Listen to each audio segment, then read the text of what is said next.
लोकशाहीचा बुलंद आवाज, रिपब्लिकन वार्ता महाराष्ट्र। पाऊस आणि मंदीचे ग्रहण, दिवाळीच्या तोंडावर पोलठाण बाजारपेठेत शुकशुकाट। बातमी नांदगाव येथून। नाशिक जिल्ह्यातील नांदगाव तालुक्यातील पोलठाण बाजारपेठेत यंदा दिवाळीच्या तोंडावर नेहमीप्रमाणे खरेदीचा उत्साह नाही। अवकाळी पावसामुळे शेतकऱ्यांच्या पिकांचे मोठे नुकसान झाले असून शेतमालाला मिळालेल्या कवडीमोल दरामुळे शेतकरी आर्थिक संकटात सापडला आहे। परिणामी ग्रामीण भागातील क्रयशक्ती घटली असून दिवाळीच्या खरेदीवर मंदीचे सावट पसरले आहे। गेल्या काही दिवसांपासून नाशिक जिल्ह्यातील अनेक भागात अवकाळी पाऊस कोसळला। या पावसामुळे सोयाबीन, कपाशी, मका, कांदा, द्राक्ष, बाजरी यासारख्या खरीप पिकांचे मोठे नुकसान झाले आहे। पिके सडली, उत्पादन घटले आणि भांडवल बुडाले। शेतकऱ्यांच्या वर्षभराच्या मेहनतीवर पावसाने अक्षरशः पाणी फेरले आहे। यावरही शेतमालाचे दर कवडीमोल मिळत असल्याने शेतकरी हवालदिल झाला आहे। विशेषतः कांद्याच्या भावात झालेल्या मोठ्या घसरणीमुळे लागवडीचा खर्चही वसूल होत नाही। या परिस्थितीचा थेट परिणाम ग्रामीण बाजारपेठांवर दिसून येत आहे। बोलठाण, नांदगाव आणि नायडोंगरी येथील बाजारपेठा नेहमी दिवाळीच्या काळात ग्राहकांच्या गर्दीने फुललेल्या असतात। मात्र यंदा दुकाने ओस पडली आहेत। कपडे, फराळाचे साहित्य, दागिने आणि सजावटीच्या वस्तूंवरील खरेदी नगण्य झाली आहे। व्यापाऱ्यांकडे माल पडून राहिला असून विक्री न झाल्याने व्यापाऱ्यांमध्येही निराशा पसरली आहे।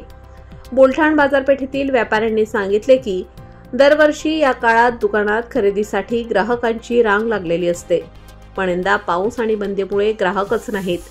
शेतकऱ्यांच्या हातात पैसे नाहीत, त्यामुळे खरेदी थांबली आहे। दरम्यान अवकाळी पावसामुळे दिवाळीच्या सजावटीच्या साहित्य विक्रेत्यांचेही मोठे नुकसान झाले आहे। रस्त्यावर कंदील, रांगोळी, साहित्य, पणत्या विकणारे लहान विक्रेते पावसामुळे माल गळाल्याची खंत व्यक्त करत आहेत। एकीकडे उत्पन्न घटले असून दुसरीकडे महागाईने मात्र डोके वर काढले आहे। खाद्यतेल, किराणा व इतर जीवनावश्यक वस्तूंच्या दरात वाढ झाल्याने सामान्य कुटुंबांचे बजेट कोलमडले आहे। त्यामुळे ग्रामीण भागात अनेक कुटुंबांनी यंदाची दिवाळी साधेपणाने साजरी करण्याचा निर्णय घेतला आहे।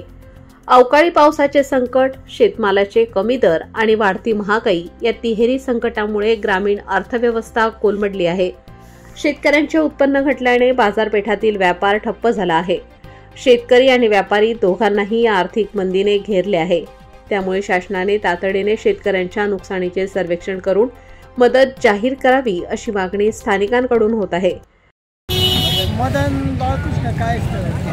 बरं, दरवर्षीपेक्षा यावर्षी तुम्हाला दिवाळी कशी वाटते? थोडी मंदवाडी वाटते। मंदीचं याला कारण काय? मक्का निघली नाही, कापूस निघला नाही, भाऊचर मारायला पैसे नाही, लोकांना यायला तयार नाही कोणी। हो, दिवाळी एकदम मंदीत आलेली आहे आणि काही गोष्टी मक्का घ्या काय द्या, 800 रुपये मागताय व्यापारी। बरं, तुमचा धंदा असं झाला नाही, होऊन नाही राहिला यावेळेस?